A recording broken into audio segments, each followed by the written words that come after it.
Quand vous voyez les attaques sur le sol vénézuélien, pensez-vous que cela va s'intensifier ou vont-ils continuer à mener ce type d'attaque?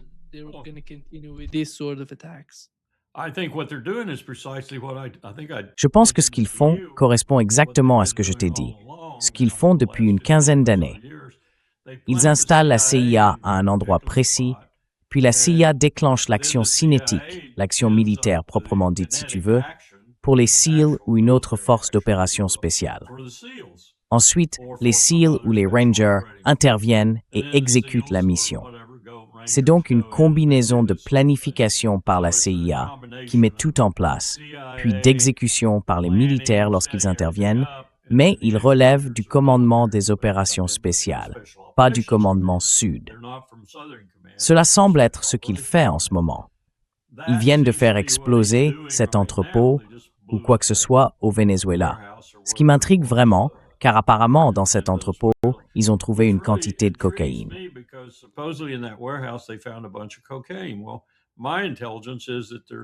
Eh bien, d'après ce que je comprends, il y a très peu de cocaïne au Venezuela.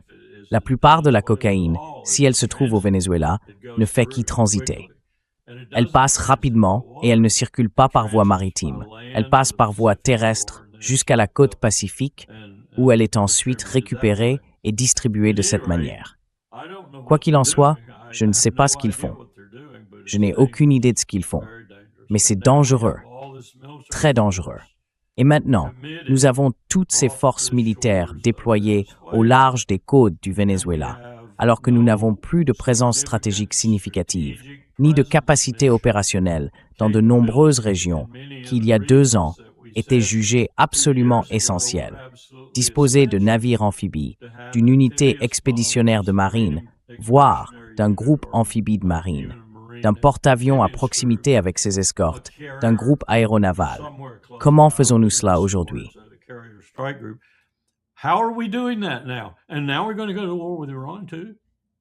Et maintenant, on va aussi partir en guerre contre l'Iran. Ce président n'aime pas la guerre? Désolé, c'est pas l'impression que j'ai. On dirait qu'il adore la guerre. En réalité, Nima, on dirait qu'il aime tuer des gens. Je veux dire, si on remonte à sa première administration, quand il a tué plusieurs personnes, des chefs terroristes, tu sais, le chef des gardiens de la révolution, Qassem Soleimani, et l'homme qu'il a tué en Syrie, je crois Baghdadi. Il semble aimer tuer des gens. Il n'aime pas qu'on l'accuse de faire la guerre ou d'être un président belliqueux.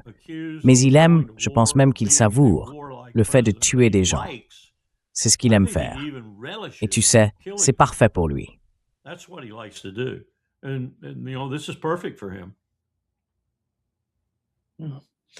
Y a-t-il quelque chose dans Trump 2.0 que vous diriez différent de ce que c'était auparavant, pendant la première administration?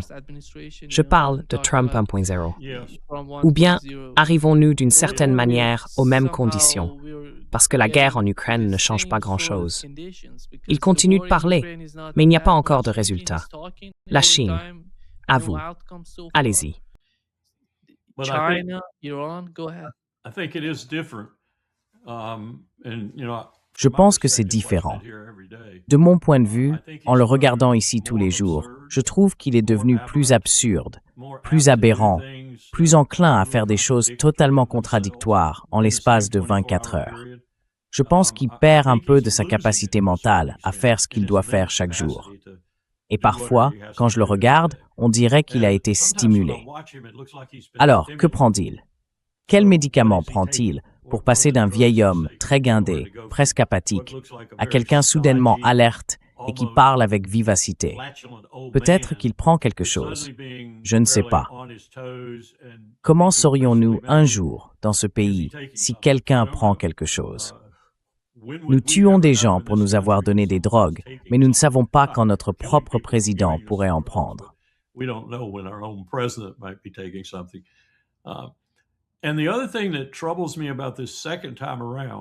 Et l'autre chose qui m'inquiète dans cette seconde fois, Nima, c'est qu'il y a une coïncidence qui approche avec un effondrement économique comme aucun Américain vivant aujourd'hui n'en a jamais connu.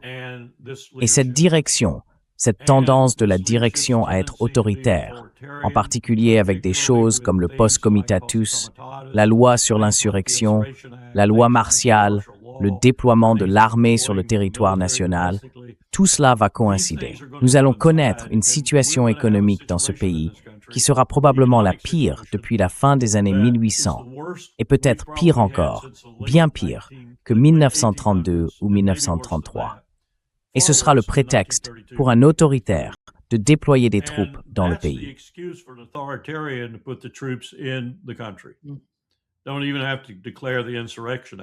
Tu n'as même pas besoin de déclarer la loi sur l'insurrection. C'est simplement la loi martiale pour empêcher les gens de faire ce qu'ils font quand ils sont fauchés, ruinés et sans perspective d'avenir. Et Trump chercherait ce genre de prétexte. Il a des courtisans comme Rubio et Hegseth qui aimeraient faire la même chose. Nous en arrivons donc au point où il pourrait vraiment mal s'en sortir aux élections de mi-mandat, ou peut-être s'en tirer de justesse. Puis cette crise éclate. Elle pourrait survenir avant les élections, mais je soupçonne qu'elle frappera après. Que faisons-nous alors quand nous n'avons plus aucun contre-pouvoir législatif sur lui? À peine un, si nous en avons un. Les républicains commencent à se réveiller dans une certaine mesure.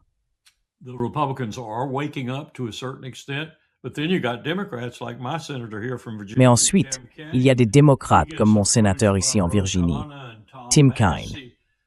Ro Khanna et Tom Massie l'ont approché pour lui demander de les aider dans cette affaire qu'ils ont lancée à propos d'Epstein, et Kaine leur a tourné le dos. Tim Kaine ne recevra plus jamais un centime de ma part. Il ne recevra jamais mon vote. Il ne recevra jamais un centime de moi. Alors, vous savez où est le pouvoir de contrôler Trump, surtout si nous sommes empêtrés dans une situation que beaucoup considèrent aussi comme une menace pour leur propre existence au sein du législatif. Parce que, vous savez, si l'on revient aux bonus marchés après la Première Guerre mondiale, c'était seulement des anciens combattants de la Première Guerre mondiale qui réclamaient ce qu'on leur avait promis.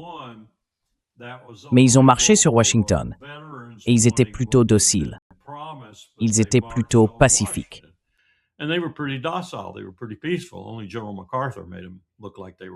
Seul le général MacArthur leur a donné l'air d'être agressif, un acte très stupide de la part de MacArthur envers Roosevelt. Mais dans ce cas, l'excuse va être bien plus importante, je pense, parce qu'il s'agira d'une crise qui touchera tout le pays. Les seules personnes que cela n'affectera pas, essentiellement, et peut-être une ou deux d'entre elles à la rigueur, mais la plupart, ce sont les milliardaires. Tous les autres vont être touchés par cette crise. C'est donc une situation idéale pour Trump, surtout un Trump déstabilisé, vieillissant, entouré de gens comme les Tom Cotton, les Lindsey Graham, les Josh Hawley et d'autres, apparemment même comme Tim Kaine, qui veulent tout contrôler autant que possible et qui assoupliront les restrictions et les lois constitutionnelles pour y parvenir.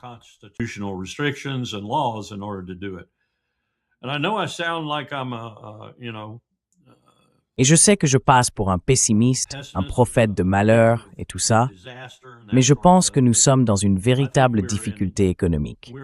Cela va se manifester d'ici les 12 à 18 prochains mois et cela touchera presque tous les Américains en dessous du seuil des 90%. Il faudra un leadership vraiment solide pour traverser cela et un travail gouvernemental exceptionnel, une bonne gouvernance pour s'en sortir. Et nous ne l'avons pas. Nous ne l'avons pas. Ajoutez à cela toutes les autres choses qu'ils font, comme ces frappes dans les Caraïbes et comme ce que tu sais, Haaretz a rapporté ce matin. Voici le titre de la version en ligne.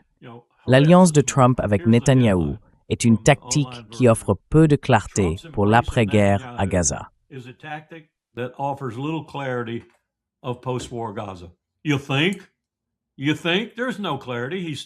Tu crois? Tu crois? Il n'y a aucune clarté.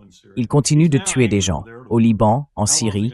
Maintenant, il est en colère contre Erdogan. Combien de temps avant qu'il n'ouvre un front là-bas? Et tu sais, où allons-nous?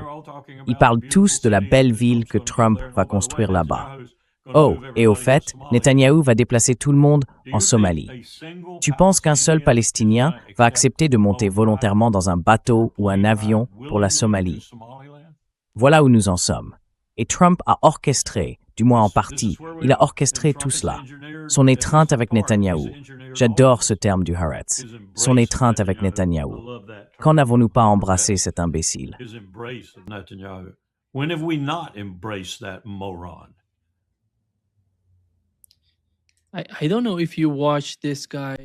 Je ne sais pas si tu regardes ce type qui était autrefois le porte-parole de Tzahal. Il fait beaucoup d'interviews. Je crois savoir de qui tu parles. Oui, son nom m'échappe à l'instant. Mais il a dit que la Turquie est en train de devenir le pire ennemi d'Israël.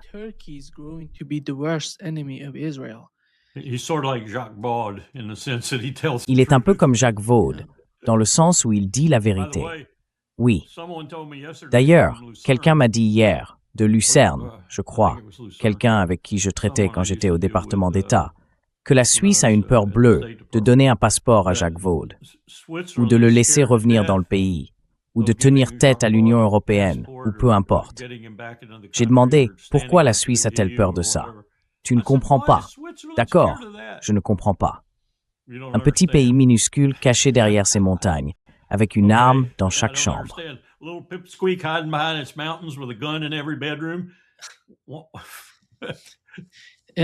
Ce jardin. Ils ne veulent pas le déranger. Oui, ce qu'ils font à Jacques Vaud est incroyable. J'ai parlé avec lui hier et la situation empire. C'est ce que j'ai entendu aussi. On m'a dit qu'il ne peut même pas aller à l'épicerie sans être accompagné.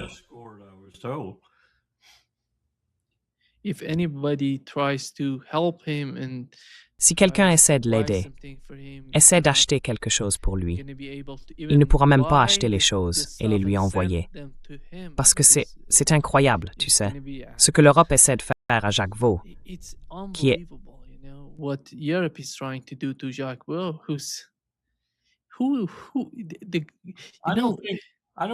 Je ne pense pas que ce soit l'Europe.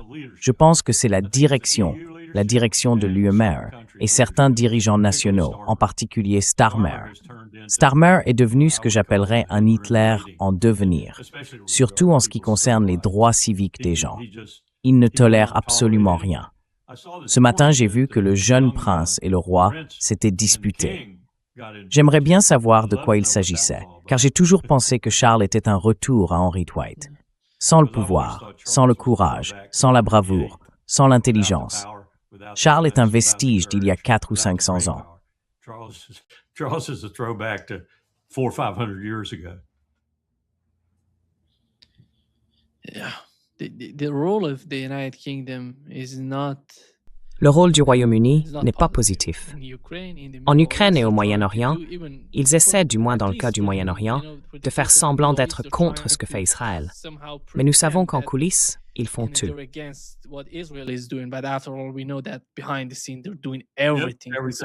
On m'a dit qu'ils effectuent toujours ces vols de reconnaissance et qu'ils partagent les renseignements avec les Israéliens.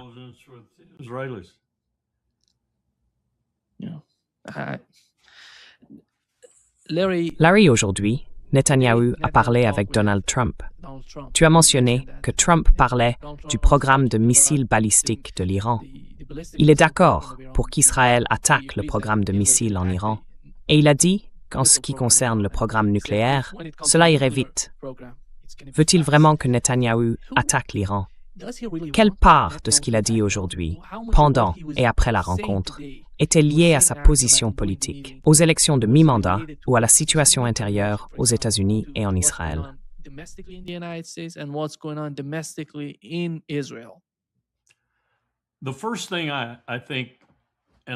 La première chose à laquelle je pense, et j'essaie de raisonner ainsi chaque fois que je réfléchis à ce que j'essaie de comprendre à propos de Trump, c'est qu'il faut tenir compte du degré de désespoir qu'ils atteignent à propos d'Epstein. Vraiment désespérés. Ils ne savent pas comment gérer cela, et certains d'entre eux savent très bien à quel point ils y sont empêtrés. Je crois qu'il y avait 27, 28 ou 29 personnes, quelque chose comme ça. Je sais que je ne suis pas loin.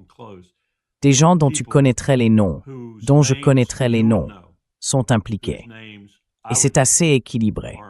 Il continue d'essayer de prétendre que ce sont tous des démocrates. C'est Bill Clinton, dit-il. Mais ce n'est pas le cas. C'est à peu près équitable des deux côtés de l'échiquier politique.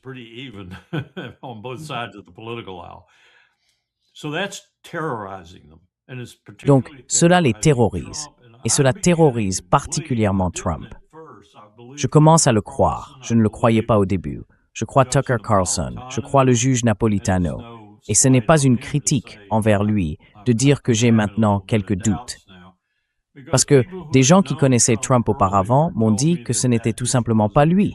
Oui, il fait certaines choses avec les femmes, il leur tape les fesses, il fait, vous savez, le genre de choses qu'il faisait pendant la première campagne, par exemple, quand il a fait cette déclaration. Il fait ce genre de choses.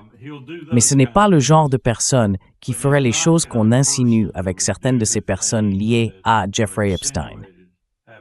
With some of these people with Jeffrey Epstein. I'm beginning to change my mind about that. I'm beginning to think. Je commence à changer d'avis à ce sujet. Je commence à penser que certaines de ces personnes sont naïves, comme mon patron Colin Powell l'était à propos de gens comme George Tenet, John McLaughlin, Donald Rumsfeld, Condi Rice et d'autres. Ce n'était pas une naïveté concernant leur peccadille sexuelle. C'est une naïveté à propos de l'humanité et des hommes en particulier. À mon avis, des milliardaires, des hommes puissants en particulier. Donc je pense qu'il y a tout un groupe de républicains dans ces dossiers. Et c'est pour cela que Bondi et Patel mentent effrontément à ce sujet. Trump le sait, ou du moins en sait assez pour être inquiet, sérieusement inquiet.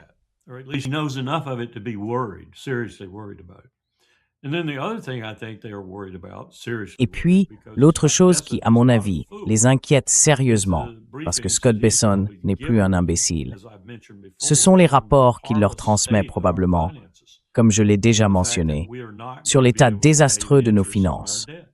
Le fait que nous ne serons pas en mesure de payer les intérêts de notre dette et les conséquences que cela entraînera. Et puis, il y a aussi quelque chose qui émerge du côté de Tulsi Gabbard et d'autres. Hier, on m'a demandé, penses-tu que Tulsi Gabbard dit ce qu'elle dit parce qu'elle veut aider Trump dans les négociations avec Poutine? Parce qu'en gros, Tulsi dit plus ou moins que la communauté du renseignement partage notre analyse de la situation en Ukraine, que l'Ukraine est finie, que la Russie a gagné, qu'il faut en finir, passer à autre chose et régler ça.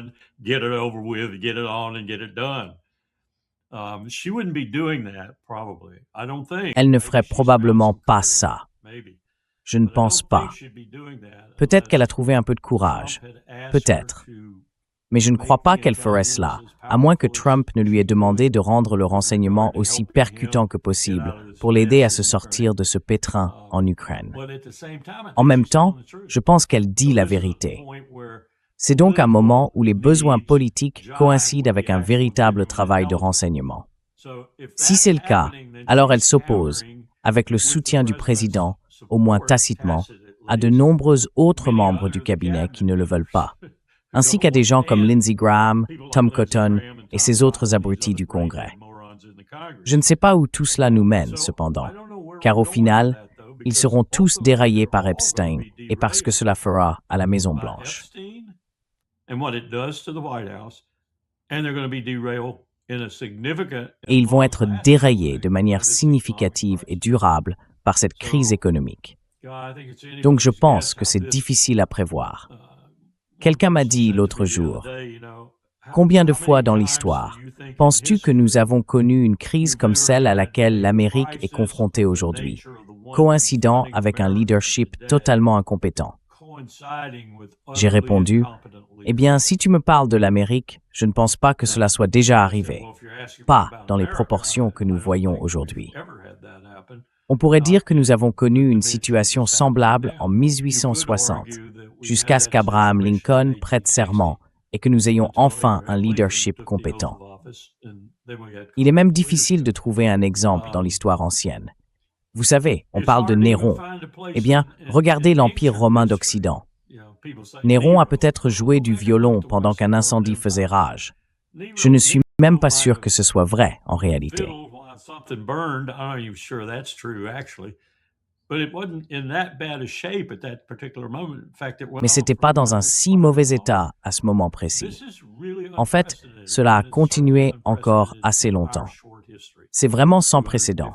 Et c'est certainement sans précédent dans notre courte histoire. 250 ans, appelez-la comme vous voulez, coloniale ou nationale. C'est sans précédent que nous soyons confrontés à une telle crise avec un leadership aussi incompétent. Le leadership Nima, peut-être que incompétence n'est pas le bon mot. Je suis de plus en plus convaincu que les dirigeants savent exactement ce qu'ils font. Et c'est une toute autre histoire. Pourquoi veulent-ils détruire le pays? Comptent-ils ramasser les morceaux ensuite et devenir encore plus riches? Quelle est la logique derrière tout cela? Pourquoi prendraient-ils délibérément des mesures, partout dans le monde, qui alourdissent l'Empire au point d'accélérer sa chute d'au moins 3 décennies? Pourquoi feraient-ils cela? At least 3 decades. Why would they do that?